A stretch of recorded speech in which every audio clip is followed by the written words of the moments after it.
Charisma বা সম্মোহনী ব্যক্তিত্ব শব্দটা শুনলেই কেমন একটা জাদুকরী ব্যাপার মনে হয়, তাই না?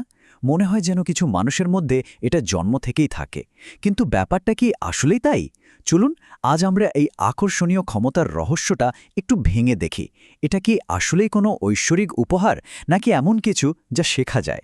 এই সম্মোহনী ব্যক্তিত্বের প্রভাব যে কতটা গভীর হতে পারে তা এই কথাটা শুনলেই বোঝা যায়।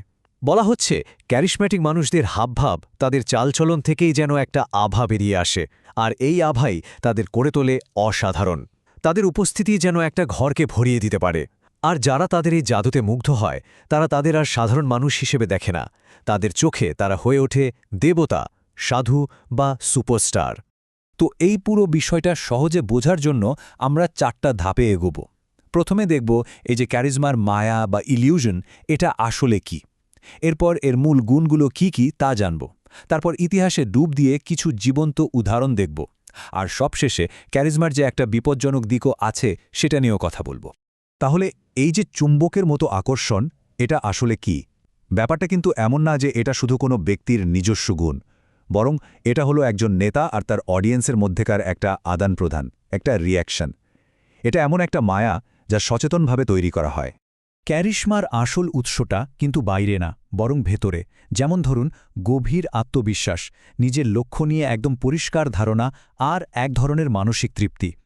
এই ভেতরের গুণগুলোই যখন বাইরের দিকে ঠিকরে পড়ে তখন তা এক অসাধারণ শক্তি আর উপস্থিতির মায়া তৈরি করে। তার মানে আসল খেলাটা শুরু হয় ভেতর থেকেই। আচ্ছা, এই যে ভেতরের গুণগুলোর কথা বলছি, এগুলো আসলে কি কি? চলুন এবার সেই মূল উপাদানগুলো একটু খুঁটিয়ে দেখি, যা দিয়ে এই শক্তিশালী প্রভাবটা তৈরি হয়। অনেকটা ক্যারিশমার সেই অদৃশ্য বিদ্যুৎ প্রবাহ তৈরির রেসিপির মতো। মূলত 4টা গুণের কথা বলা যায়। 1. উদ্দেশ্যের স্বচ্ছতা, মানে এমন একটা ভাব দেখানো যে একটা সুনির্দিষ্ট লক্ষ্য আছে এবং সেদিকেই এগিয়ে যাওয়া হচ্ছে। 2. রহস্যময়তা, নিজের মধ্যে এমন একটা গভীরতা তৈরি করা যা অন্যরা ঠিক বুঝে উঠতে পারে না, একটা কিউরিওসিটি তৈরি হয়। 3 নম্বর হল কথা বলার ধরন আর নাটকীয়তা, মানে শক্তিশালী শব্দ আর নাটকীয় অঙ্গভঙ্গির ব্যবহার। আর সবশেষে 4 নম্বর, ভেতরের গভীর বিশ্বাস, নিজের লক্ষ্যের প্রতি এমন একনিষ্ঠ আস্থা দেখানো যা প্রায় সাধুসুলভ মনে হয়। আর সবচেয়ে ইন্টারেস্টিং ব্যাপার হল এই গুণগুলো কিন্তু মানুষের একটা গভীর ইচ্ছাকে কাজে লাগায়। আর সেটা হলো কিছু একটার উপর বিশ্বাস করার ইচ্ছা। যখন মানুষ এমনিতেই কিছু একটা বিশ্বাস করতে চায় তখন এই বৈশিষ্ট্যগুলো একটা শক্তিশালী মায়ার জাল তৈরি করে, আর মানুষও খুব সহজে সেদিকে আকৃষ্ট হয়। এখন এই যে থিওরির কথাগুলো বললাম, এগুলো আসলে বাস্তবে কেমন দেখায়? চলুন এবার ইতিহাসের পাতা উল্টে কিছু জীবন্ত উদাহরণ দেখি।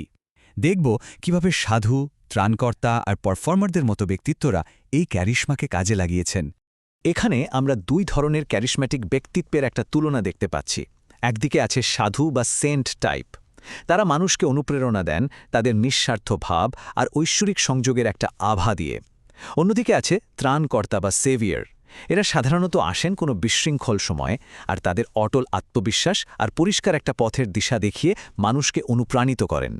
এই সাধু বা সেন্টস টাইপের দুটো দারুণ উদাহরণ হলেন জোয়ান অফ আর্ক আর অ্যাভা পেরুন। ভাবুন তো, জোয়ান অফ আর্ক একজন সাধারণ গ্রামের মেয়ে, কিন্তু ঐশ্বরিক বার্তার শক্তিতে ভর করে একটা বিশাল বাহিনীকে নেতৃত্ব দিয়েছিলেন। আবার অন্যদিকে এভা পেরুন, যিনি আর্জেন্টিনার গরিব সুবিধাবঞ্চিত মানুষের কাছে হয়ে উঠেছিলেন আশার সেতু। দুজনের ক্ষেত্রেই মিলটা কোথায়? তারা দুজনেই আত্মত্যাগ আর একটা বৃহত্তর উদ্দেশ্যের সঙ্গে নিজেদের জুড়ে দিয়ে সাধারণ মানুষকে এক করতে পেরেছিলেন। আর এখান থেকেই একটা ইন্টারেস্টিং ব্যাপার বোঝা যায়।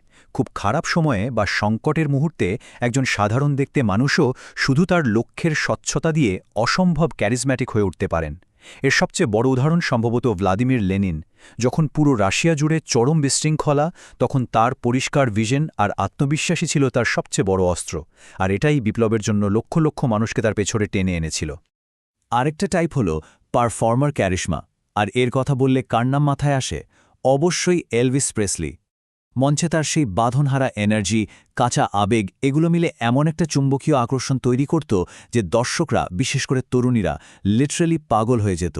তার এই নাটকীয়তাই ছিল তার ক্যারিশমার আসল জাদু। কিন্তু ক্যারিশমার সবটাই যে আলো তা কিন্তু নয়, এর একটা অন্ধকার দিকও আছে।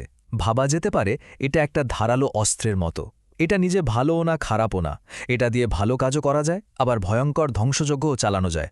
চলুন এবার এর সেই বিপজ্জনক দিকটা একটু দেখি। এই কথাটা আমাদের খুব বড় একটা সতর্ক বার্তা দেয়।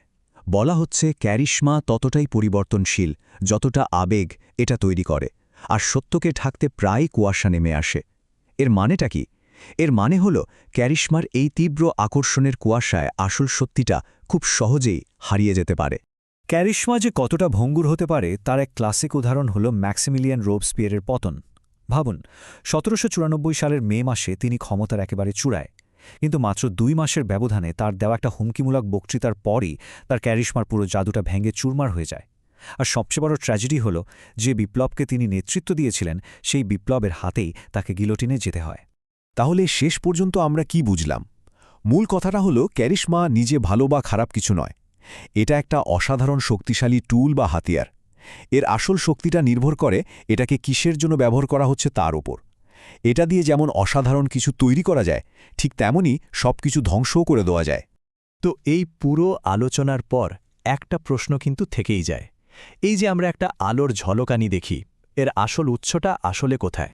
এর উত্তরটা হয়তো লুকিয়ে আছে এই চমৎকার প্রতীকটার মধ্যে, একটা বাতি। দেখুন, আমরা কিন্তু শুধু বাতির উজ্জ্বল আলোটাই দেখতে পাই, কিন্তু এর পেছনে কি আছে? এর পেছনে আছে একটা কাঁচের ভেতর দিয়ে বয়ে চলা অদৃশ্য বিদ্যুৎ, যা তাপ তৈরি করে, আর সেই তাপই আলো হয়ে জ্বলে ওঠে। ক্যারিজমাও ঠিক সেরকমই। আমরা শুধু এর বাইরের ঝলমলের রূপটা দেখি, কিন্তু এর পেছনের যে কৌশল, যে ভেতরের গুণগুলো, সেগুলো আমাদের চোখের আড়ালেই থেকে যায়।